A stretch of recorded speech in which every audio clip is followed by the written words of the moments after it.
Hi, I'm Tyler Condi, host of the Primed Fatherhood podcast. I am super excited to share episode 6 with you today. My guest is DeLynn Lamb. He is a clinical therapist, husband, father of 4, and grandfather to 9. He was raised on a ranch, is a big sports fan, and coached his kids' teams. This episode is part 1 of a 2-part series, and I think dads will find it extremely valuable because DeLynn teaches the critical leadership soft skills that men are typically not equipped with by nature. Listen in as we discuss how to recognize mental illness, care for the family's emotional state, and cope with our own high stress and anxiety to engage more with the family. We have answered the call. We are committed to a greater purpose. We are fathers.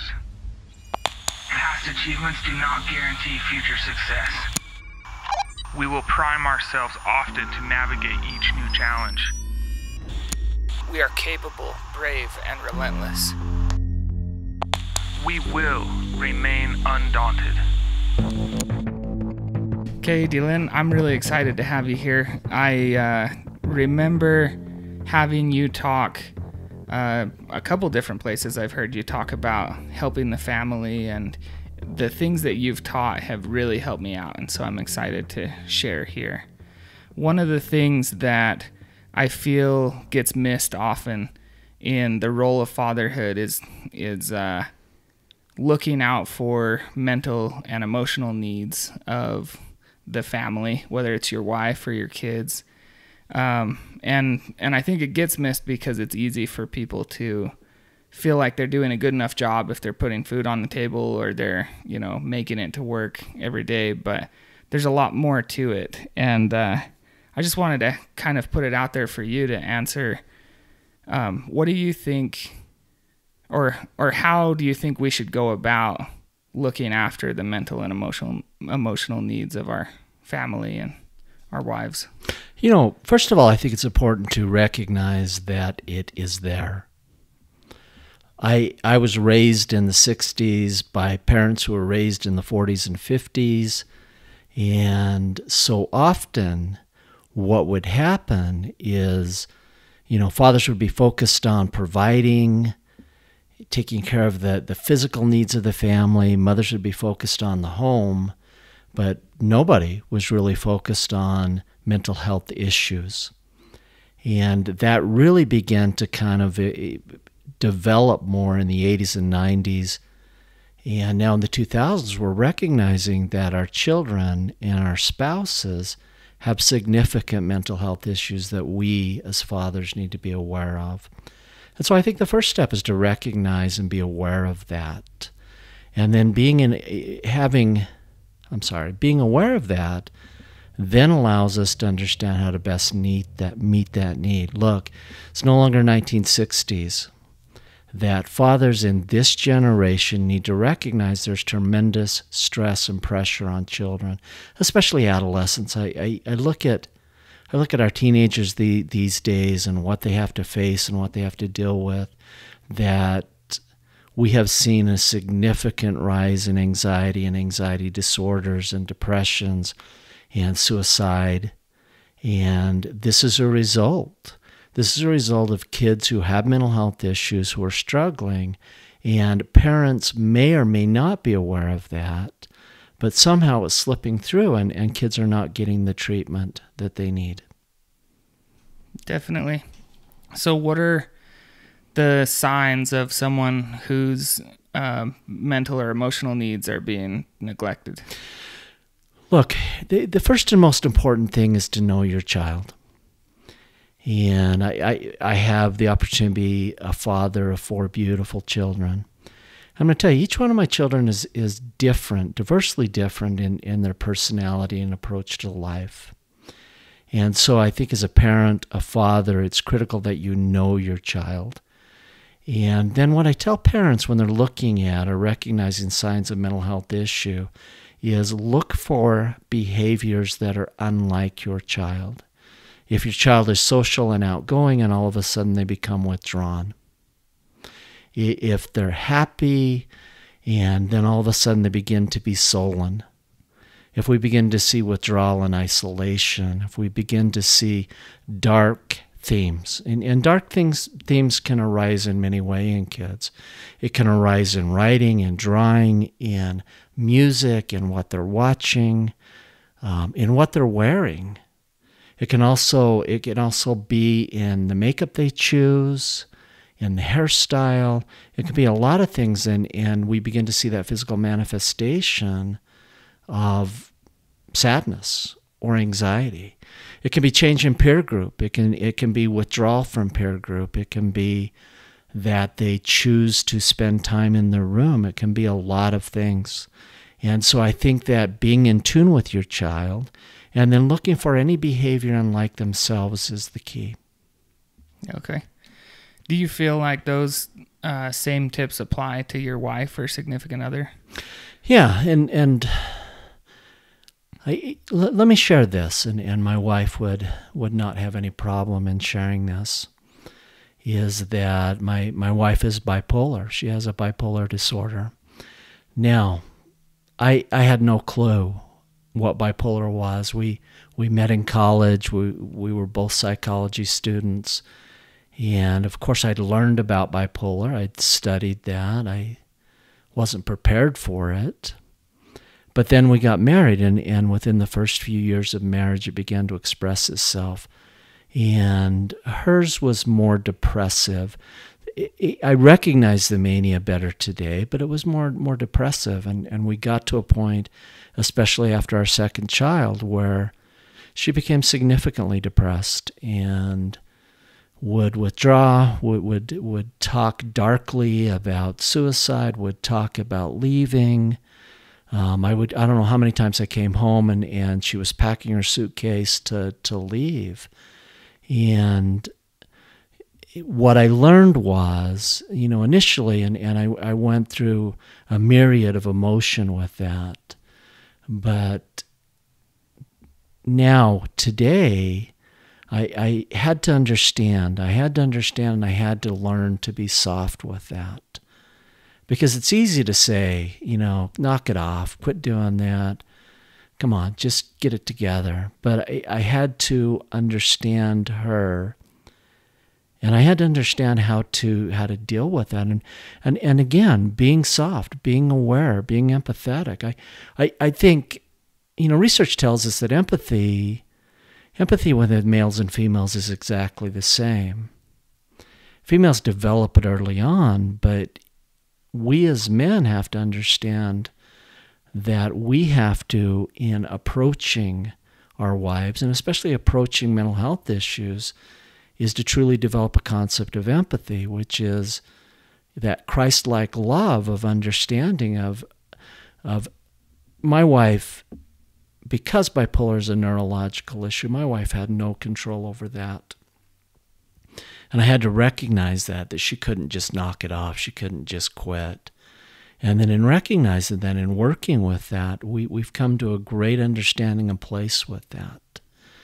And so often as I talk to men, we talk about just being aware of how depression and anxiety and bipolar and other mental health diseases have a significant impact on the marriage. It makes it so much harder. Marriage is difficult anyway. You add a mental illness and it becomes so much harder. Yeah, absolutely.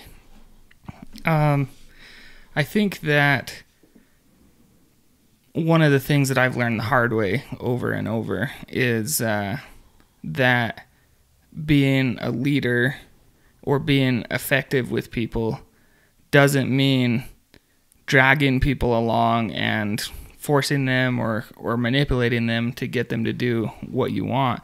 It's more about really honing in on that emotional intelligence side of things, being able to look at and pause yourself and think, what am I feeling right now? What are they feeling right now? How can I meet them in the middle and let's see how we can work through this together? Because in my first few leadership opportunities, I completely blew it. Just way too rough and too fast, just not patient enough, But I think that the thing that I would like more help with, and I think a lot of people would like more help with, is how do you recognize when you're going too fast or you're pushing too hard? Look, there's a couple words that I really like, and the first one is attunement. Human beings were meant to be attuned to each other. And what attunement means is that on an emotional level, we recognize that emotion within someone else and then become attuned to that.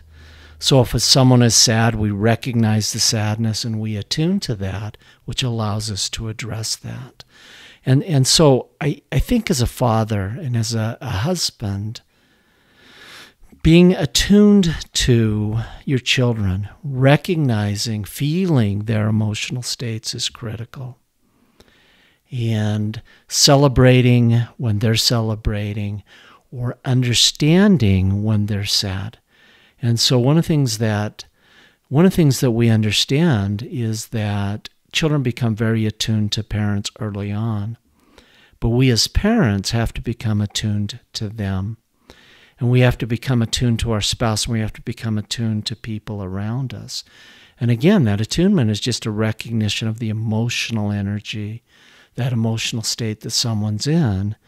And it doesn't mean that you join them in it. What it means is that you're aware of that, attuned to it, and then more capable of conversation, more capable of addressing that, more capable of understanding. Now, the second word I really like is empathy. And I think that empathy is misunderstood and is often defined as the ability to feel what someone's feeling. Well, that's an inaccurate definition. Empathy is the ability to, again, recognize an emotional state and then ask ourselves, how do I feel about that individual's emotion? And then creating a congruent emotion. So if someone's sad, a congruent emotion would be that of concern. And then out of that concern is to choose to empathetically respond.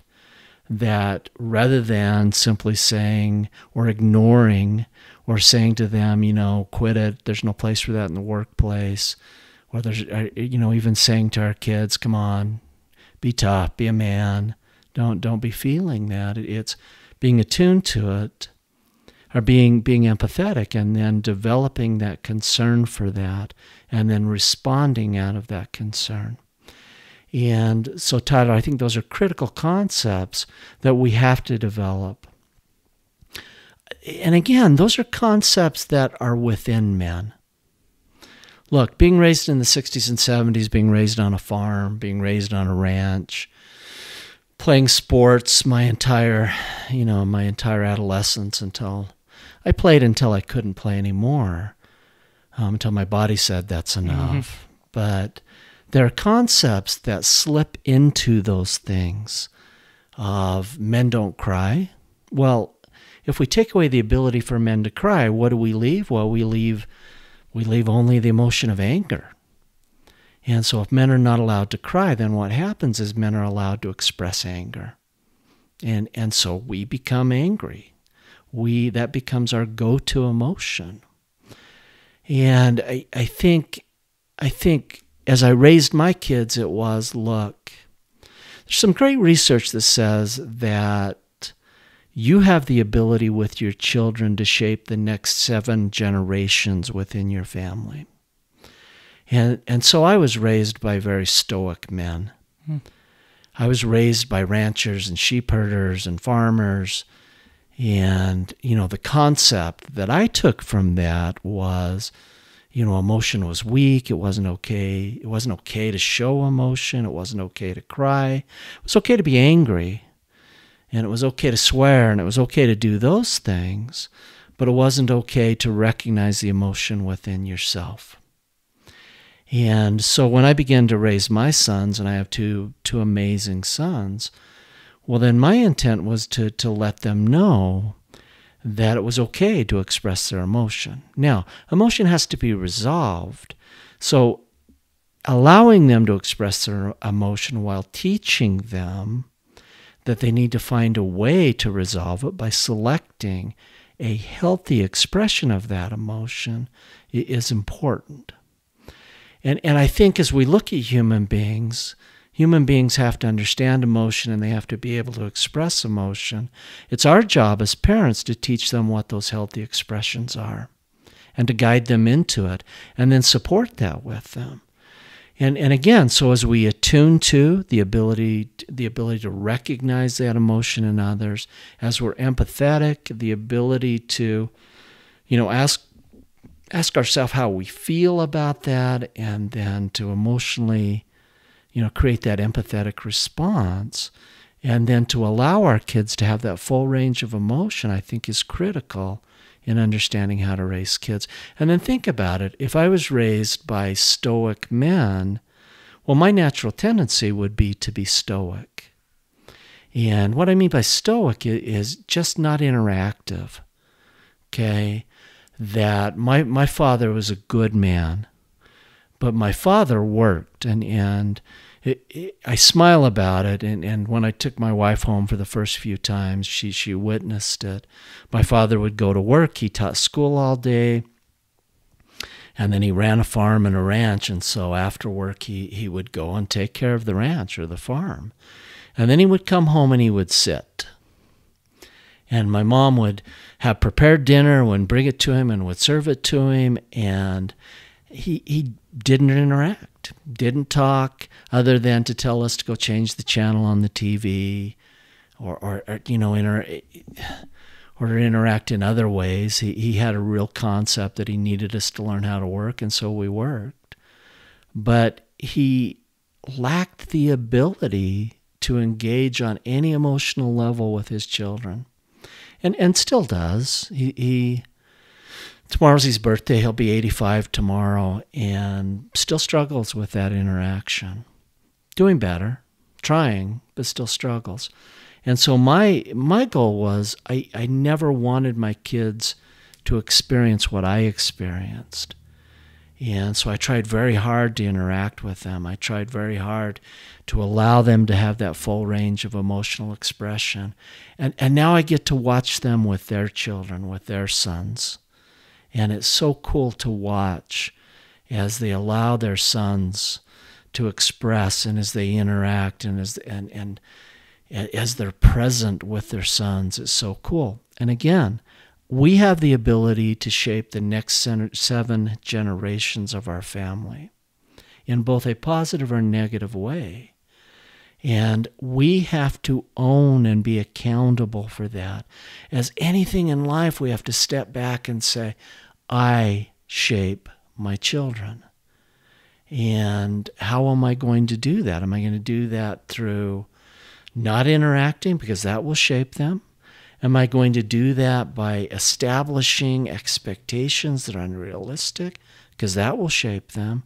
Or am I going to do that by being present, by allowing them to interact, by being part of their life, by showing them healthy, by modeling that, by teaching that, by expecting that? And what a powerful concept to think we have that ability in our children's lives. Yeah, absolutely.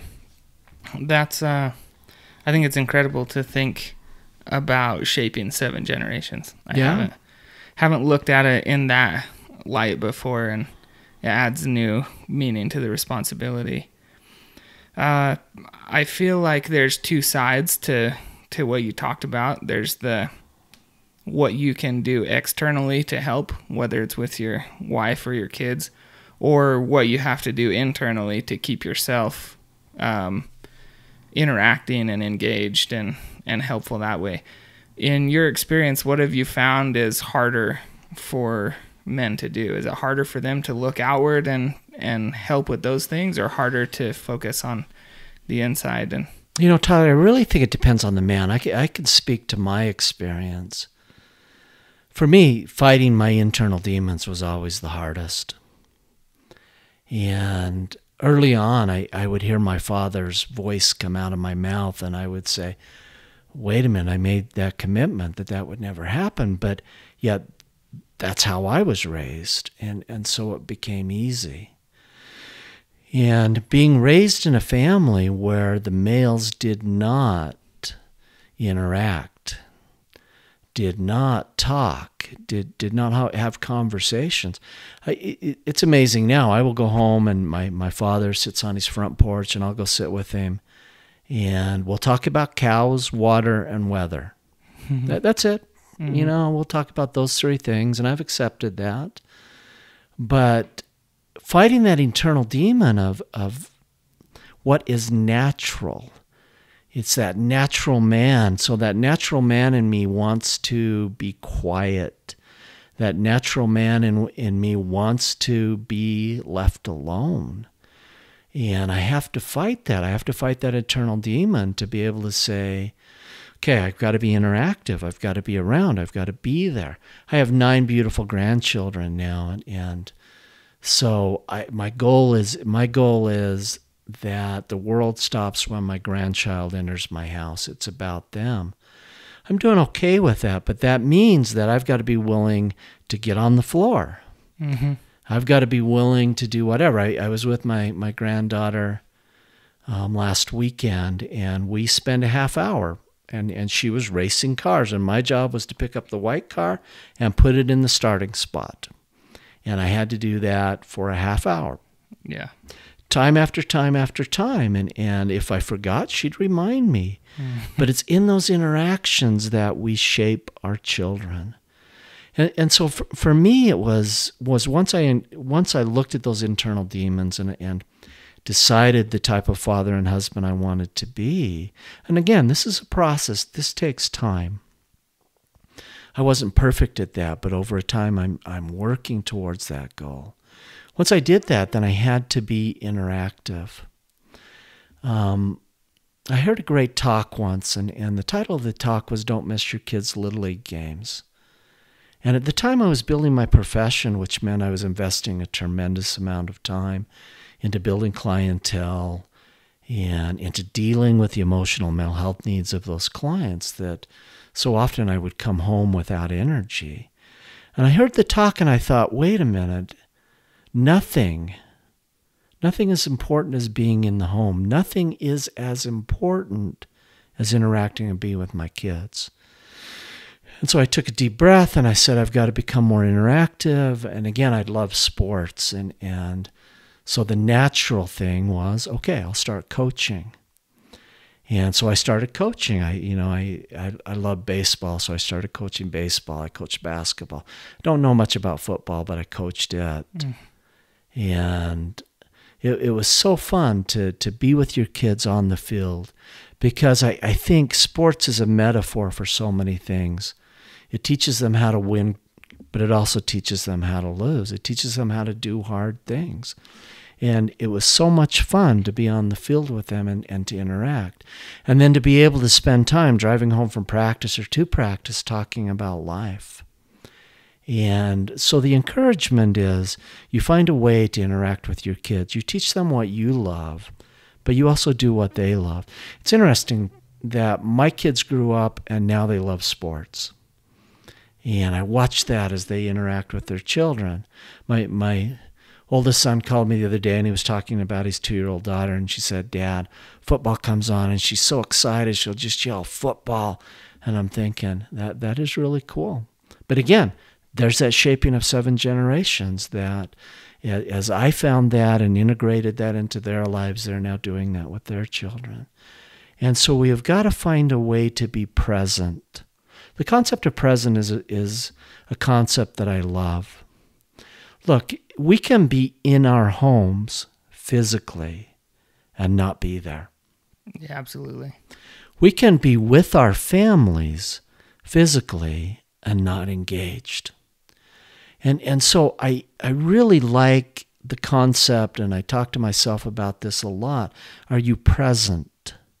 That means, are you there emotionally, mentally, physically, spiritually? Are you there? And are you there and present with your kids? Are you aware enough to notice subtleties? Are you aware enough to notice expressions? Are you aware enough to notice if they're struggling? And then are you talking about that with them? Are you aware enough to notice if you're meeting your wife's needs? Are you aware enough to notice when you aren't, or if they're having a bad day? And so I want each of you to think about, how can I be present in my home? Meaning I'm truly there.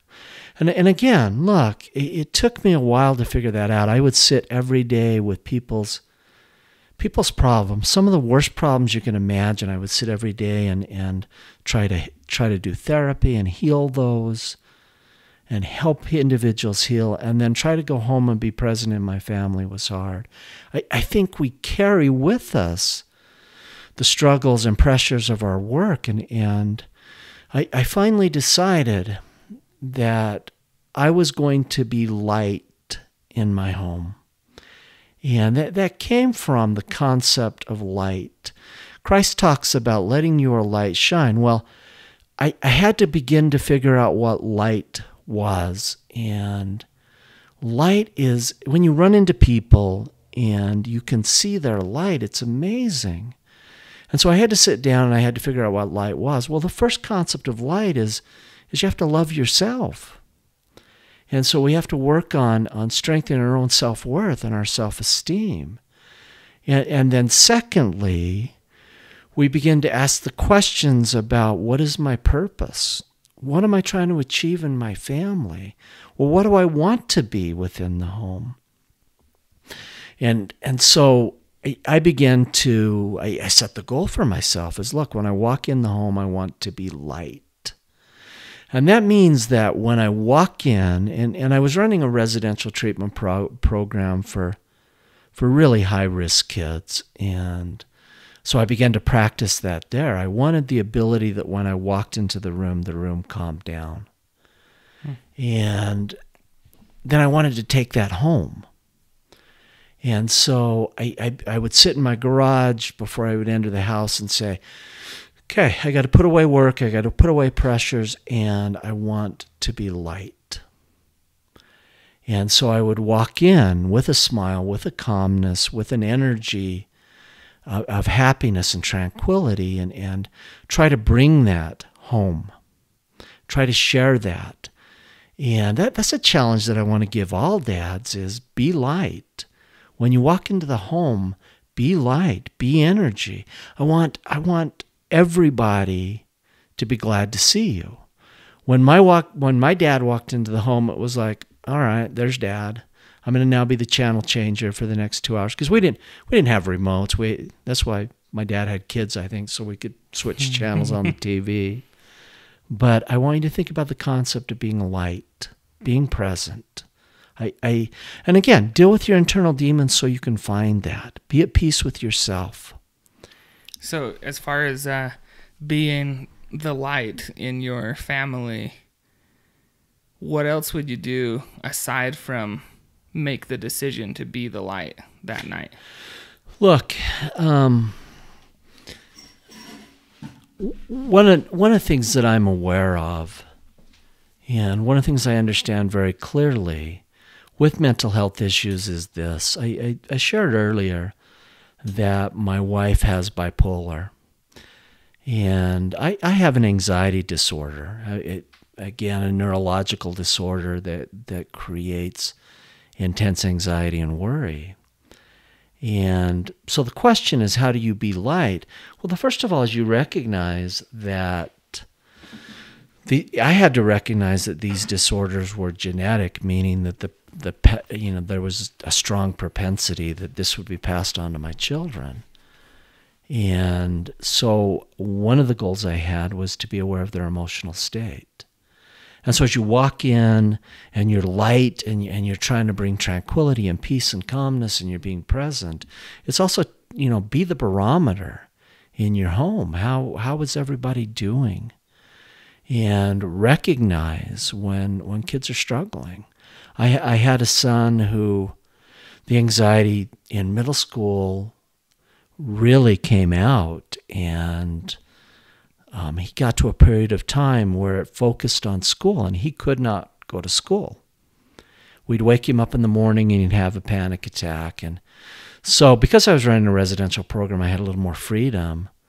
I had more freedom, meaning I could go with him to school. I'd pay for it in other ways, but I would take him to school and I would sit with him until he would say, "Okay, Dad, I can go to class." And I think I did that with him for 6 months. And be aware of that and be willing to do those things. And again, take the barometer, remembering that children are so diverse from each other. My oldest daughter was our parent. The way she dealt with her anxiety is that she managed and wanted to manage and control the home. And again, she had 3 younger siblings, and so was in charge. And again, that's reflective of my wife's depression, because there were days when she was depressed, and my daughter got to focus on raising the kids. Well, that became a trait, and even today she still tells me what I do wrong, and which is kind of cool because I just smile at her now. But we have to recognize that. And so rather than being angry with that, it's a recognition of, wait a minute, that's a trait being reflected. I need to work with that in a different way. Okay? And then recognizing that in each of your children, taking that barometer of the room, who needs help today? Who needs time today? And then again, with attunement and with empathy, creating those emotional responses, taking time to hear them. So often people don't hear other people. That with mental health issues, so often it's just the ability to speak, just the ability to talk and have someone listen in an empathetic way with a concern that's so healing. You don't even have to have answers. Just listen. Just have to be there. Yeah. So I can't imagine what it would feel like to be listening to people's struggles all day long and then have to come home and know that there's struggles going on there and you have to keep on going. Because a lot of times I'll finish with work and I will have been in intense meetings or negotiations throughout the day and had different things going on, and by the time I get home I feel like a zombie. Yeah. And it is hard to be present. So when you were in that situation, what would you do to re-energize or reset yourself? Well, I love that word. First of all, I love my job. I love the ability to sit down with people who are hurting and help them find a way through that. But early on, and my wife had a term and she called it caving. And yeah, I would. I would come home from a bad day and withdraw. And I would go to my room or I would go watch TV. And I realize now that what I was doing was simply trying to survive, survive the pressure at work, survive so many things. But I also realized that it was removing me from my family. So I think the first thing you do is you begin to recognize, well, what are the negative things that I'm doing? What are the things that are removing me and not allowing me to be present? And for me, it was. I was bringing that home. And in order to survive, I was isolating. I was removing myself. And again, with an anxiety disorder, that didn't help because I wasn't willing at that point to admit I had an anxiety disorder. And my kids will tell stories about those times. And truthfully so, I struggled with that. And I think the concept is if we recognize, well, wait a minute, what are my weaknesses? What am I doing that's keeping me from being present? And then again, I want to talk about, remember that accountability that I shape the next 7 generations. And so if that's my approach, is to withdraw and be anxious, that's what I'm going to teach my children, who will teach their grandchildren. And so I think once we recognize that, once we set a goal for that, then we take care of our own mental health issues. You cannot be present, you cannot be light until you take a look at your own mental health issues. And remember, as men, we're not supposed to have mental health issues. Yeah, as you know, when I was playing sports as a child, it was, just get up, rub some dirt on that. You're going to be okay. Even if the bone was sticking out, you're going to be okay. Mm-hmm.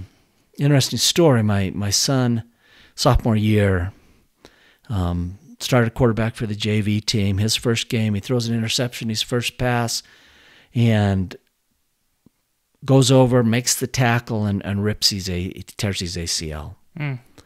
And here's his dad, son, come on, you can get back in there. And I'm hearing that voice come out of my mouth saying, okay, wait a minute.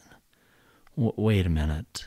And so I think we recognize those things. And again, we come back to that concept of, okay, I got to take care of my own mental health issues. And so you take a look at how do I manage stress. When you get on an airplane and they go through that safety protocol that none of us listen to, but there's a line in there I really like, and it says, put on your own oxygen mask first. And I think that's a great concept, that I can't help or put on someone else's oxygen mask till I put on my oxygen mask. And so the first thing we have to do is we have to sit back and say, wait, what am I doing with my stress? What am I doing to re-energize? What am I doing to stay healthy within me? And again, that becomes that first thing we look at. And then you got to look at, well, what brings joy? And then you begin to think about, what are the things that I do every day to re-energize? What can I do to feel better? And remember, if we're not feeling good, we're not doing good within the home.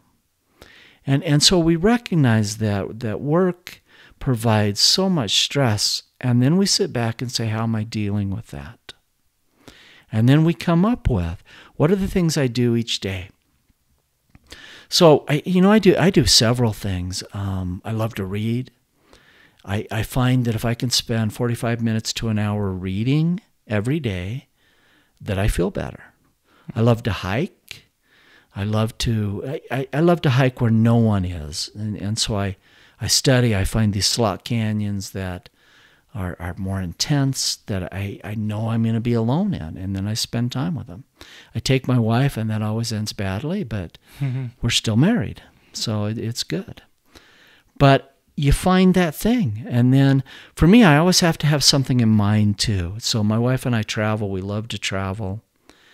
And so I need every 6 months to travel. So in January, I'll be in Maui. And for me, that brings comfort. I can think, okay, I just got to get through October.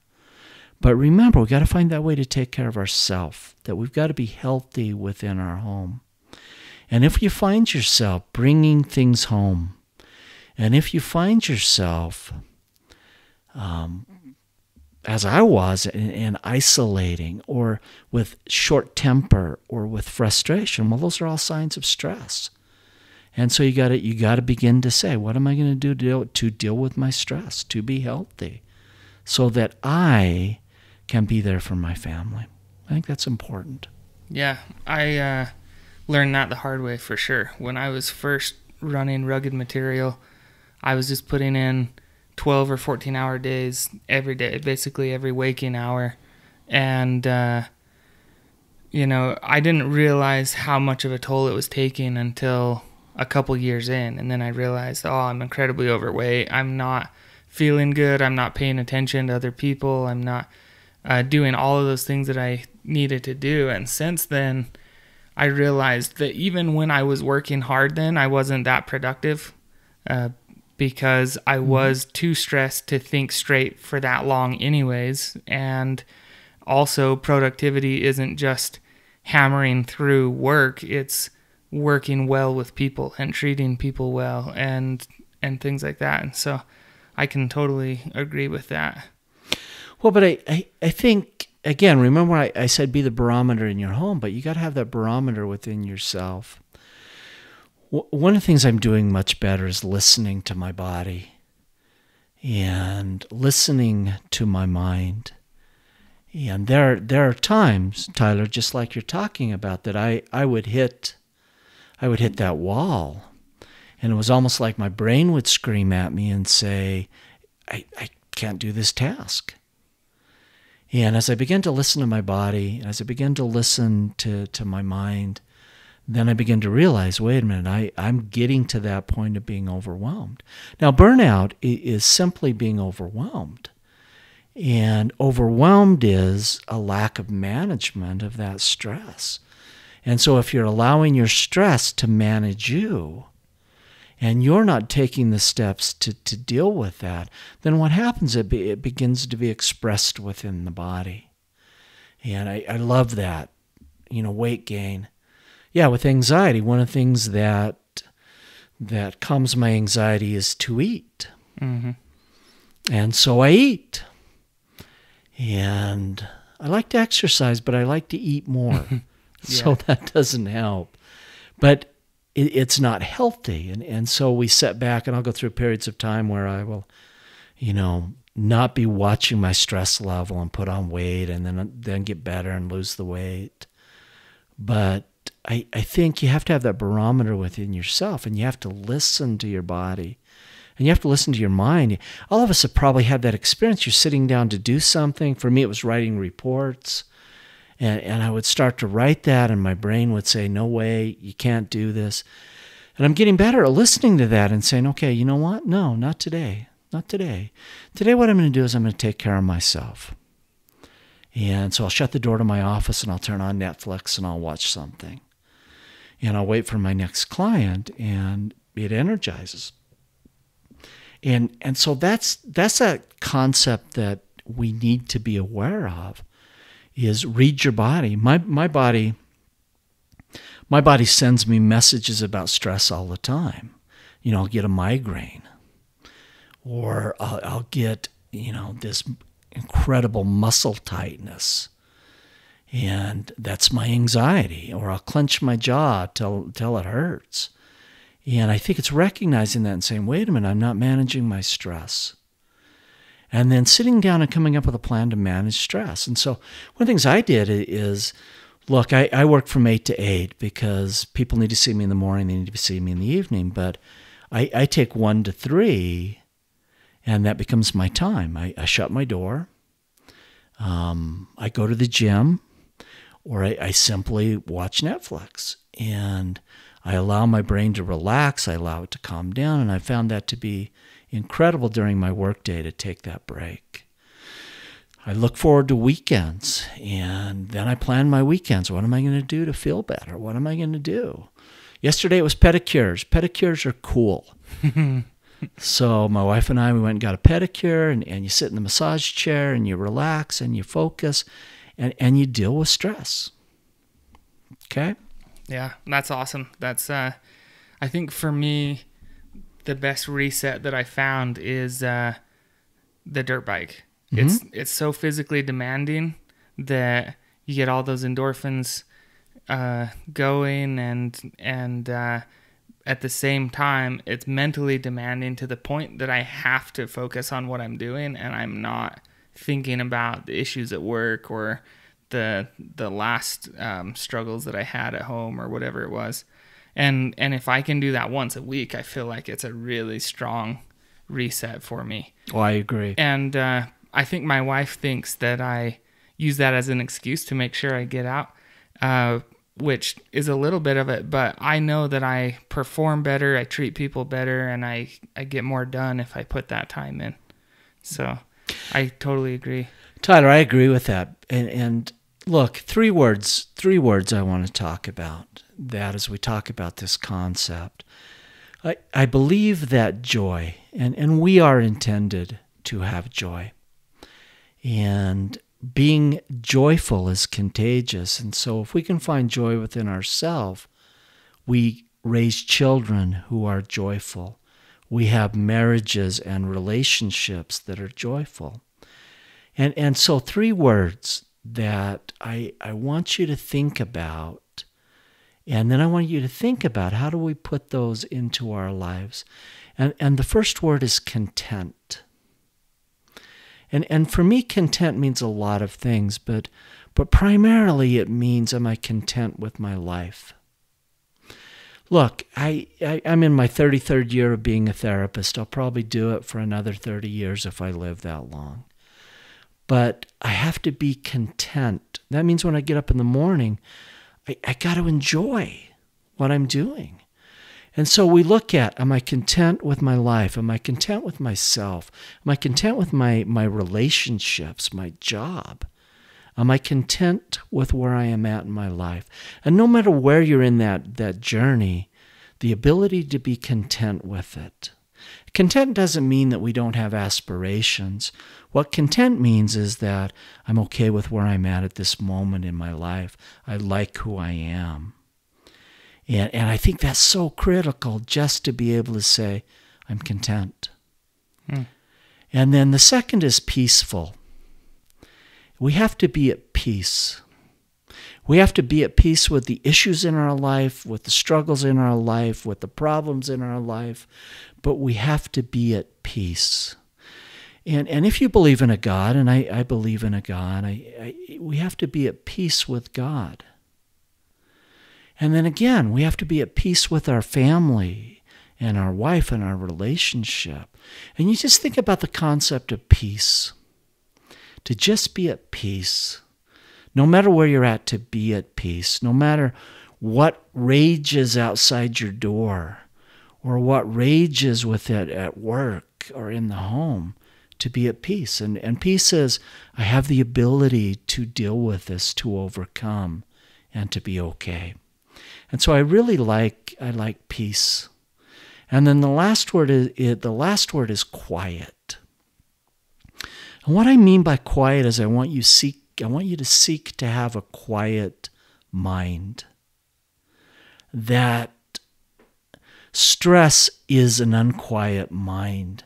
And that means that you lay there and worry about all the things that you're supposed to do tomorrow, or all the things that you may not have done right, or all the things that are not going right in your life. And you just worry. You're not at peace. That voice of worry is there, but also that critical voice is there. And that critical voice tells you whatever, you're not enough, you're not doing well enough, whatever that critical voice tells you. And so I want you to seek quietness of mind. And that's the ability to push out the worries. And that's the ability to calm that critical voice and be at peace. And so listen, I was into my 40s before I understood that the mind could be quiet. And it was so interesting. I was in my office one day and I'm talking to someone and I get this all of a sudden epiphany. There is nothing in my head. There is no critical voice. There is no worry. There is no schedule. There is just, I'm right here. And so you put those three words together, that be content. Be content. Be content with who you are. Be content with your life. And again, you can have aspirations for change and progress, but be content with where you're at. And then be at peace. And then learn to quiet your mind. And I think if you can do that, what that brings to you is all the things we've been talking about today. The ability to be attuned, the ability to have empathy, the ability to be light within your home. All of those things then open up. Thank you. I think that is awesome advice.